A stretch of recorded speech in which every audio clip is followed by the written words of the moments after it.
The life of Winston Churchill is fascinating. History books neglect to tell you about his failures that shaped his extraordinary life. Before Winston Churchill became Britain's wartime hero after the Second World War, he was a child that had many setbacks, just like everyone else. Despite being in many history books and the main character of World War II, he failed often, but he never gave up. He persevered despite the challenges. His childhood was cold and distant as his father scorned him and his mother ignored him. His mother, Lady Randolph, played a limited role in her son's upbringing. In fact, her life warrants a video too.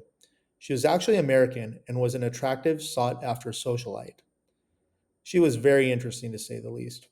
Churchill's father died of syphilis and possibly from complications of being treated with mercury for this disease. He got it from one of his chambermaids while he was married.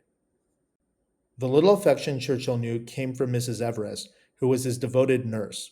At school, Churchill was a poor student who was ridiculed by teachers and dismissed as hopeless. Twice he failed the entrance exam to the British Military Academy, and only on his third attempt did he scrape through. But once inside, he refused to fail again. He graduated near the top of his class, actually graduated 20th out of 130.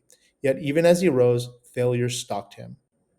In 1915, as First Lord of the Admiralty, Churchill masterminded the Gallipoli campaign. This turned out to be a military disaster that cost thousands of lives and his reputation when the Ottoman Empire defeated England and her allies. He was forced to resign, humiliated and heartbroken. In this pivotal World War I battle, reinforcements were too late and the campaign failed. An evacuation was ordered in the autumn. In the 1930s, Winston faced yet another life challenge called the Wilderness Years.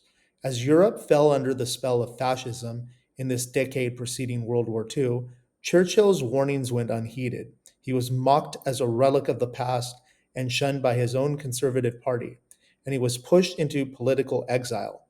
He later joined the Liberal Party. But then came the weight of destiny and the events most people are familiar with. When Churchill became prime minister in 1940, Britain stood alone against Nazi Germany. The fall of France left Britain surrounded by enemies and under constant bombing in the London Blitz. Churchill faced immense pressure, sleepless nights, and near impossible decisions about life and death, freedom and surrender. Even his allies doubted victory was possible. Yet, he had to project unwavering confidence to keep the nation from despair. Behind his brilliant speeches was a man haunted by what he called his black dog, which was an overwhelming depression that drained his spirit in quiet moments. After the war, even victory could not save him from heartbreak.